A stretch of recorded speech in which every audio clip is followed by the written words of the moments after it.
Congar, ilay teolojiana lehibe Congar, dunque un estraneo, non un membro del rinnovamento, izany hoe vahiny kambana amin'ny fiavozana karismatika, in un grande congresso internazionale, dia nilaza tao amin'ny fianambe raisam-pirenena lehibe iray nanao hoe queste parole, said these words.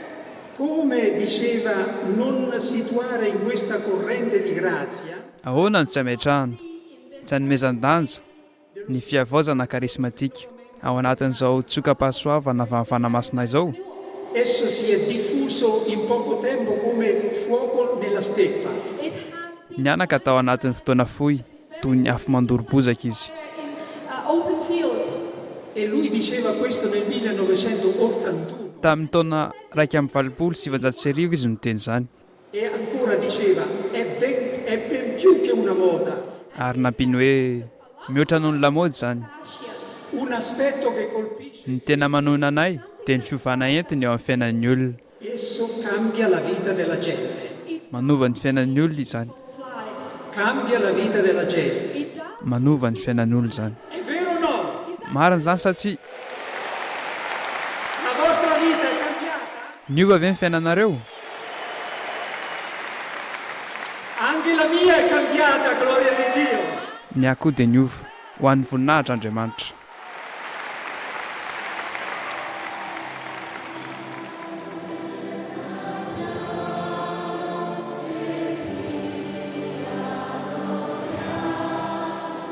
Mopera Raniero Cantalamessa, fransiskana capucin teolojiana sy mpahay-tantara dia nanokatena nandritry ny taona maro tamin'ny fitoriana amin'ny fomba karismatika sy ekumenika hafakely manerana izao tontolo izao ilay pentecote vaovao. Hatramin'ny taona 1970 dia mpitory tenin'ny Vatikanina ihany koa izy. Resy lahatra tanteraka izy fa ny pentecote nisy 2 taona lasa izay dia mbola iainana amin'izao fotoana izao. Dia manangy antsika i Mopera Raniero Cantalamessa mba hanaiky sy iaina ny tsioka mamelombelon'ny fanahy masina izay asongadina indrindra amin'ny hetsika manandanja ny fiavozana karismatika, ilay fifoazam-panahy iainana ao amin'ny fiainana kristianina hatramin'ny fiondohan'ny taonjato faha 20.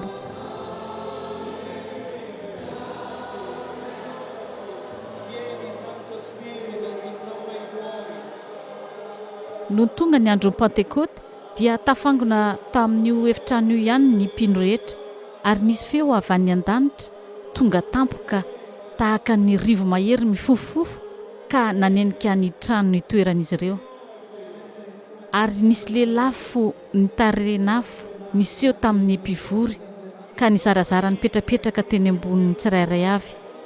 Dia feno fanahy masina avokoa izy rehetra ary niteny tamin'ny fiteny samihafa araka izay nampitenena ny fanahy masina azy tsirairay avy. Allora dire che tutti furono pieni di Spirito Santo. Ny filasana fa feno fanahy masina izy rehetra dia filasana fa andrana nampiova ny fiainana, izany hoe tian'Andriamanitra izany izy rehetra. Ny fitiavan'Andriamanitra dia azontsika ampitahana amin'ny ranomasimbe izay nitosaka tampoka tamin'ny fotoana iray ka nanondraka ireo apôstôly. Tamin'io andro io dia niaina ny batemy ao amin'ny fanahy masina izy ireo, Nello Spirito Santo. E l'immagine evocata ary ny endriky ny batemy dia midika hoe tena difitra tanteraka izy ireo, difitry ny rano ka difitry ny fitiavan'Andriamanitra izany ireo apôstôly. nell'amore di Dio.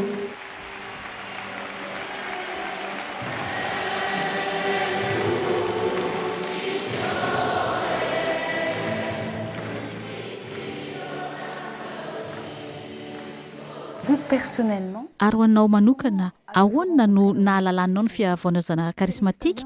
Ahoana no nanandramanao ny ainan'ny pentecote? Ary inona no fiovana nentin'izany tamin'ny fiainanao? Azonao lazaina ve? Dans un certain sens, il a touché. Amin'ny lafiny iray dia nanova ny fiainako manontolo izany. Efa nohamasinina ho pretra aho, nampianatra tao amin'ny Université Katolika tao Milan, nampianatra ny tantara ny andohan'ny kristianina aho, ka rehefa nihaona tamin'ny olona efa nahazo ny fahasoavan'ny pentekosta dia nanohitra aho tamin'ny voalohany, nanakina mihitsy toy ny pretra katolika niofana talohan'ny konsily, izany hoe tamin'ny fomba tena nentim-paharazana. Traditionnel. Mais le Saint-Esprit Saingy efa niandry any fanahy masina mazava ho azy satria nanana tombony andray anjara tamin'ny feonam-be karismatika ireo isam-pirenena tany Amerika ary tany nanaitra ny nanamboa voalohany ny karismatika charismatique. Et c'est surtout dans ary tao amin'ny trano fanaovana laretirety tao Amerika indrindra no nanapahako hevitra ny ametraka amin'Andriamanitra tanteraka ny fitondrana ny fiainako. ma vie au Seigneur. Je crois que c'est Mino aho fa izany no fomba manan-danja indrindra andraisana ny fahasoavan'ny Pentekosta, manolo tena tanteraka ao an'Andriamanitra, mamela azy asa malalaka eo amin'ny fiainantsika. une carte blanche dans notre vie.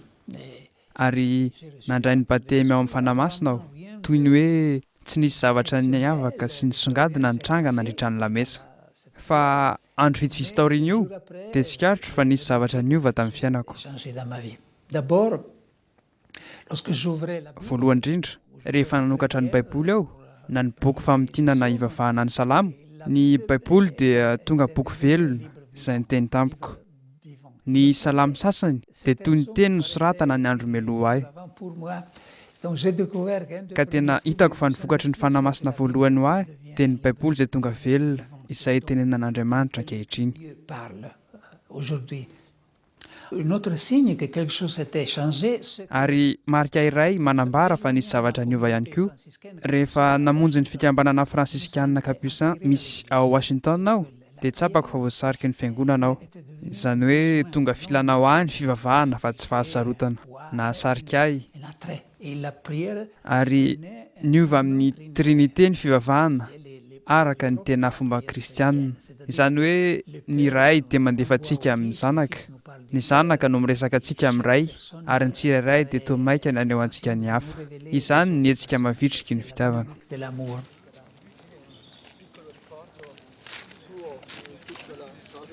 Ce qui a vraiment changé, Ny niova ihany koa tamin'ny endrika ivelany dia indray andro ny tena tsara tampoko ny tompo. rien d'exceptionnel. Tsy nisy zavatra hafahafa fa namahagaga hoy aho Pour moi, fa zavatra tena nisy. le Seigneur Nandalo teo anoloko ny tompo ary hoy izy, raha te hanampy ahy hitoro ny fanjakan'Andriamanitra ianao, laozy ny zavatra rehetra ary manara ahy. j'ai entendu Ary tsapako fa tiany aho handao ny fampianarana amin'ny oniversite sy ny andraikitro satria talen'ny sampana iray tao amin'ny oniversite io aho mba ho tonga mpitory mandehandeha ny tenin'Andriamanitra. de la parole de Dieu. Et je dis oui, Ary nanaiky aho obéissance de mon supérieur. ka niaraka tamin'ny fankatoavan'ny lehibeko dia nilaozako ny fampianarana. Teo am-piomanana tamin'io andraikitra vaovao io aho no nahavoaray ny vaovao avy any Roma fa notondren'ny Papa Johanny Paul faharoa ho mpitory teny tany Vatikana.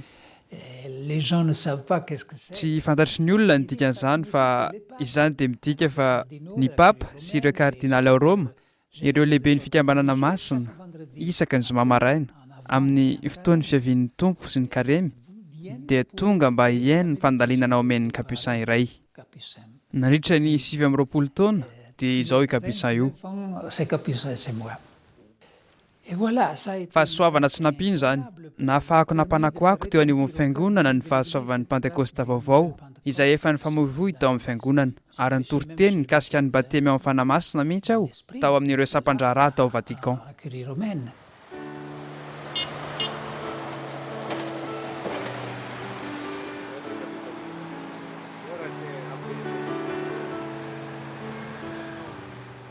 Qu'est-ce que c'est vraiment Inona moa no hoe batemy amin'ny fanahy masina satria tamin'ny batentsika dia efa nahazo fanahy masina angesika nolazaina hoe mamenoa anay avy azy trano izahay ary rehefa efa azo ange izany mbola ilaina averina ve? Oui, ça c'est une objection à laquelle... Eny, fanankinan-kevitra efa novaliko imbezaka izany. Voalohany indrindra dia tokony ho tsapantsika ny hevitry ny teny hoe batemy amin'ny fanahy masina. Tsy famoronana nataon'ny fiavozana karismatika izany. I Kristiny namorona io teny io. Ny teny farany lazainy tamin'ny apôstôly dia manao hoe atao batemy amin'ny fanahy masina ianareo afaka andro vitsivitsy. Ici, à peu de jours. Et ce qui se passe, Ny zavatra nitranga afaka andro vitsivitsy dia ny Pentekosta mazava ho azy. alors c'est le Christ qui Izany hoe tamin'ny alalan'ny fiteny hoe batemy amin'ny fanahy masina no nanendreny Kristiny Pentekosta izay tsy batemy amin'ny rano est une grâce. ka fahasoavana ho antsika izany izay toa midika ihany hoe batemy amin'ny rano ny sakramenta nefa miampy toy ny fahasoavana mahagaga izay tsy voatery ho fantatra na sokajiana. D'ailleurs, sady araka ny hevitro ny fiangonana no mampianatra antsika izany rehetra izany ny vavaka rehetra ny hira amin'ny fanamasina manomboka amin'ny fanasana hoe aviry fanapahary aviry fanamasina ny hira rehetra izany hoe ny fiangonana no mihira ny fiangonana no nahazo ny fanamasina nefa ny fiangonana dia mampianatra antsika foana ilaza hoe avy ao ny fanamasina tonga foana izy tokony ho tonga izy satria tokony avao ny fahafahantsika mandray azy aorian'ny fandraisana ny fanamasina dia azontsika atao ankilabao izy na tsinitsiny aviny ny batema amin'ny fanamasina izany dia toy ny manala ny lavenina mba hahafahan'ny afo mirehitra tamin'ny batemintsika manafana tanteraka ny fiainana maha-kristianina antsika tsy mahita olana ara-pivavahana mikasika ny batema amin'ny fanamasina aho rehefa mazava fa tsy sakramenta fahavalo io fomba hamelombelomana ny sakramenta rehetra izany izany ny fomba niainako azy mazava ho azy fa nanontany tena aho nandritra ny nanaovana batemy ahy tao amin'ny fanamasina hoe ino izany batemy tao amin'ny fanamasina izany ary taloha nanaovako fianarana teolojika izay nataoko taty aoriana dia nazava tampoko ny valiny izany dia fomba namafisana ny zavatra nitranga nandritra ny batemiko tamin'io fotoan'io dia ny hafa no namaly tamin'ny anarako mino va ianao eny mino aho manaiky an'i Kristy va ianao ny hafa no nilaza izany ankehitriny dia anjarako afaka manamafy tanteraka ampahalalana ny batemy aho ka amin'ny alalan'izany hetsika manalaka izany no anomezana fahafahana ny tompo aneo ny hery azontsika tamin'ny sakramenta andraisitsika miaraka amin'ny aina rehetra sy takamaso izay ananantsika ao anatintsika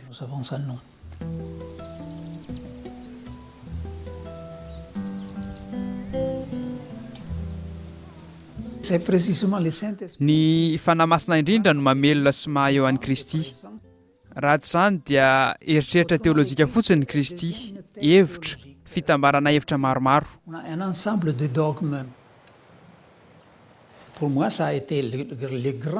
ahy dia izany no tena fiovana lehibe mikasika ny momba an'i Kristy nianatra ny momba an'i Kristy aho izany no tena traikefako fandalinana mikasika an'i Kristy nataon'ny Tertullian namaranako ny fianarana faratapony nataoko nazoko ny diplôma doctorat ary taorian'ny batemy amin'ny fanamasina dia tsapako fa misy Jesoa hafa tokony ho fantarina Jesoa nitsangako velona izay eo ary miasa amin'ny alalan'ny fanahy satria ny fanamasina ho antsika ao aorian'ny famonjen'i Kristy dia ny fanahin'i Kristy fofonain'i Kristy eo amin'ny fiangonana iza no afaka miala izany fofonain'ny tompo izany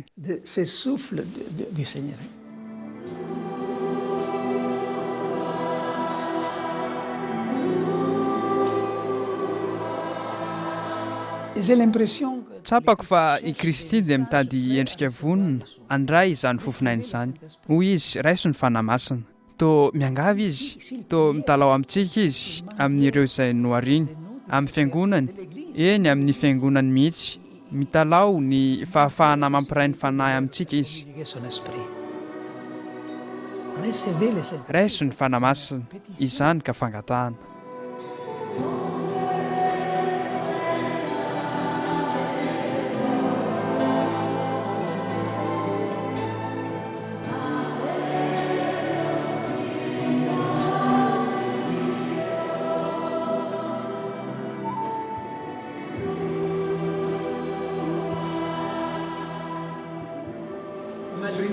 carismatico ha fatto riapparire nella Chiesa anche l'azione carismatica dello Spirito.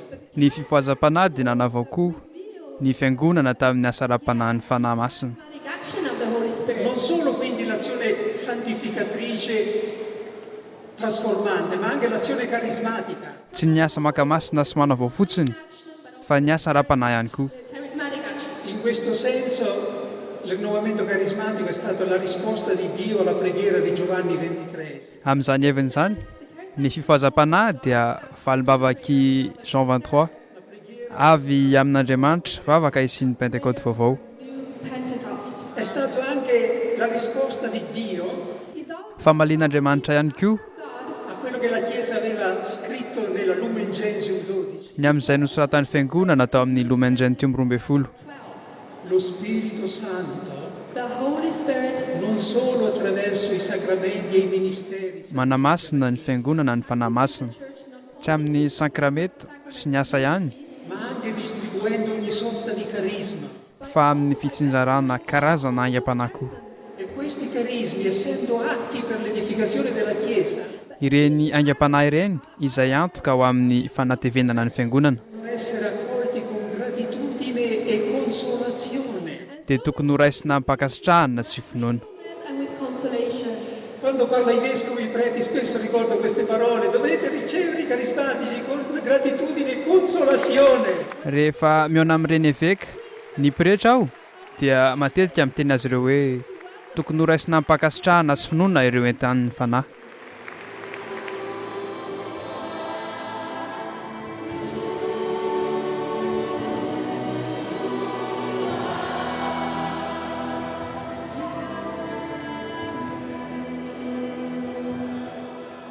Le cardinal Sunas. Hoy ny kardinaly Sunas tamin'ny taona 1770 hoe io zavatsoan'ny fifoazana atolotra ny fiangonana io nefa tsy mba ny fiangonana rehetra no mandray azy amin'ny heva-manontolo. Tsy mazava ho an'ny fon'ny fiangonana izy io ary tsy karitra any amin'ny firenena sasany io fahasoavan'ny batemy amin'ny fanahy masina io ary mba amin'ny fifoazana ireo fikambanana vaovao ny herin'ny fiaraha-miana fikambanana dia tsy mahazo sitraka avy hatrany. Inona ny eritreritra amin'izany? Mbola misy dingana tokony ho tratrarina ve mba ahafahana mandeha lavitra kokoa? Ny anton-javatra lehibe azoko lazaina eto satria na izao azy efa niaina izany dia nitahotra ny zava-baovao. Ny faniriana ny anao ny efa fanao hatramin'izay, ny miraiki-tapisaka amin'ny lalàna izay ny olona no mampandeha ny raharaha.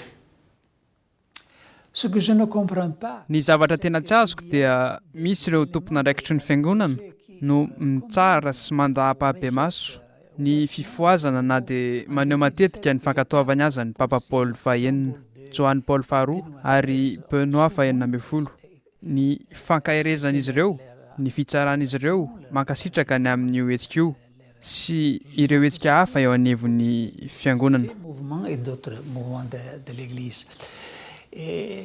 Ary raha azoko atao ny miteny draim-bava ny toy ny fanokiany rehefa mitory-teny amin'ny fiatahana masina eveka sy ireo tompon'andraikitry ny fiangonana ao dia ho lazaiko hoe aza matahotra ny fanahy masina nareo. Matetika misy io tahotra io. Mais ce qui est drôle que Fa ny mampiomehy amin'ireny fiatahana masina izay hotoriko teny matetika amin'ny eveka sy ny tompon'andraikitry ny fiangonana ireny tsy tononona fifoazana saingy ampidirina amin'ny fahasoavana entin'ny Pentekoty ary faranana any amin'ny lamesa farany fa batemy amin'ny fanahy masina foana izany dia manaikitra zareo. on détache la grâce du Saint-Esprit de certaines Ka raha avahana ny fahasoavan'ny fanahy masina amin'ny fomba fiteny miavaka na amin'ny andian'olona manokana izay mety hiteraka fahasarotana fois que dia tsy karitra fa ekena ilay fahasoavana. Vokatr'izany dia mila mitady fomba ampidirana ny fanahy masina ary sika izay fitaovana mijanona dia afara. rester en arrière.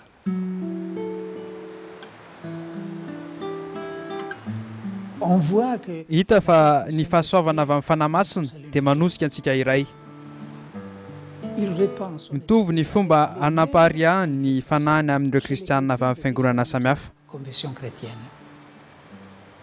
Ça ne veut pas dire que Tsy midika akory izany no manamaivana na manadino na manao mody tsy hita ny fahasamihafana izay tokony hovahana olana. Fa hita fa rehefa misy fiovampo, rehefa manomboka miasa miaraka, mivavaka miaraka, rehefa i Kristy no hevitsika, dia miariary fa ny fahasamihafana ara-pinoana aza mihamaivana. Azo atao ny mamaha izany. on peut les résoudre.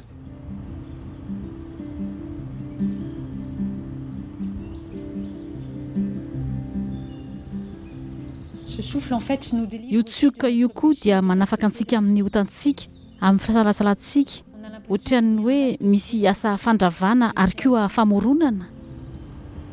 L'Esprit de Dieu Ny fanan'Andriamanitra dia mamorona zava-baovao foana. les renouveau Ny fifoazana tahaka ilay famaritana izay manaitra foana izay novakiako tany am-boalohany. Ny fifoazana dia mamerina indray ny fahefana ao an'Andriamanitra. et on ne s'aperçoit pas, mais nous Tsy tsapantsika akory fa isika ihany no te hitantana ny fahefana. na dia amin'ny anaran'Andriamanitra aza hitantsika foana ny fomba anaovana izay tiantsika. On trouve toujours des raisons pour faire ce que nous voulons. Tandis que les renouveaux, Nefa ilay fifoazana midika fa ny fanamasina no mandray an-tanana ny fiainan'ny fiangonana. Ny fiainan'ny fiangonana izay midika ny fitondran-tena ny paroasy, ny fomba fitoriana-teny, ny fiaraha-miasa amin'ny laika. Izany hoe ny fiainan'ny fiangonana manontolo mihitsy. Ary misy manohitra izany tokoa, misy manohitra.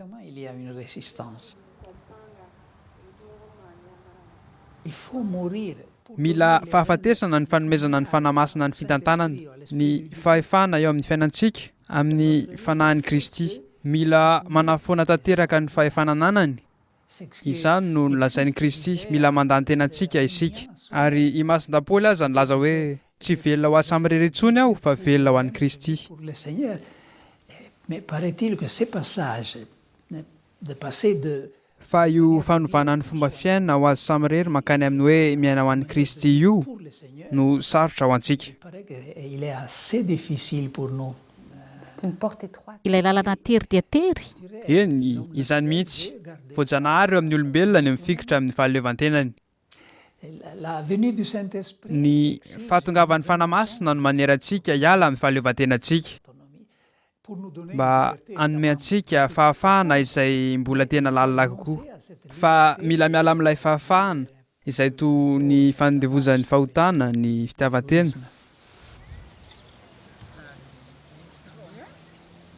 si on goûtait Raha nanandrana ny vokatra avy amin'ny fanamasina isika, amin'izay manjary mora amintsika ny mamoho azy ny fahefana, ny fitarihana ny fiainantsika ireo vokatry ny fanahy. notre vie.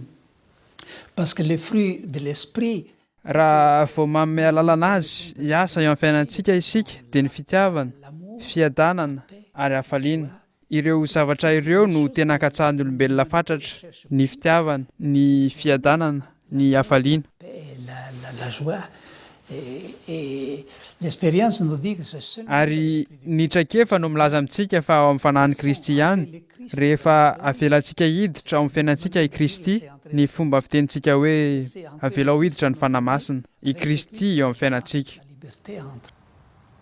Il faut simplement Miaraka amin'ny Kristy miditra ny hafaliana, ny fahafahana. Mila atao fotsiny io dingana io. Akipy ny maso dia mitsambikina, izany hoe mitsambikina fotsiny. les confessions Misy andalana iray izay eo amin'ny fanambaran'ny Masina Augustin izay manaitra mafy ahy foana amin'ny fitombe andraisany fanapahan-kevitra hijanonana ny fiainany taloha na hidirana ny fiainam-baovao dia niteny izy hoe ohatrany mitsangana eo anoloana eo Andriamanitra miresaka aminy hoe mitsambikina, mitsambikina.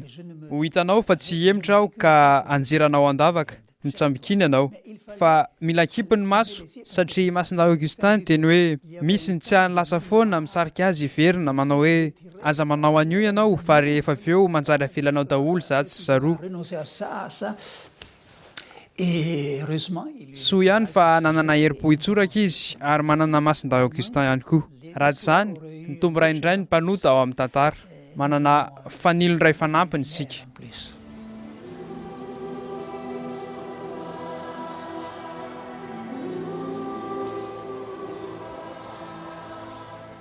Et pour terminer, mba hamarana anazy inona no afatra tianao hozaraina amin'ireo izay miaino anao. N'ayez pas peur du Saint-Esprit. Aza matahotra ny tsioka ny fanamasina. Mpiray antoka amintsika izy, miray antoka amin'ny fisainantsika, tsy fahavalo ny fisainana izy, fa mpiray antoka amin'ny fisainantsika. Mpiray antoka amin'ny fifaliantsika izy.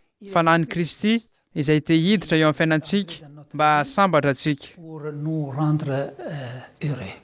Alors, si nous cherchons la joie, Raha mitady hafaliana ary isika, ry namako, raha mitady hafaliana ianareo, tsy manana sosikevitra hafa omena anareo aho afa-tsy ny hoe miantsapaza eo an-tanan'i Kristy nitsangako velona, tsy hiemotra ampianjeranareo any ankady izy. il faut tomber dans les vides.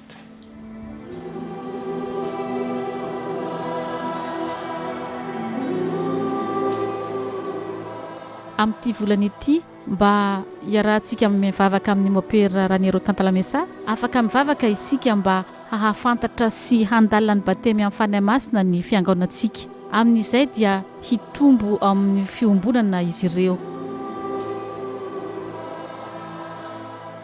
Viens à nous, Esprit Créateur. tonga avy aminay ry fanamasina mpamorona fangio ireo fanahy izay ianao izay fanosorana ara-panahy atseho lavitra ny fahavalo azandrasana omeo anay ny fiadananao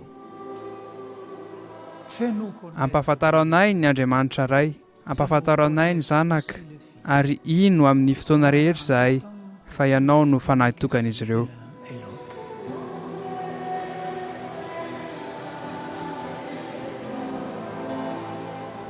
Ny tenin'Andriamanitra amin'ity volana ity dia ao amin'ny asan'ny apôstôly toko voalohany andiny fahavalo fa rehefa idiran'ny fanahy masina ianareo dia hahazo hery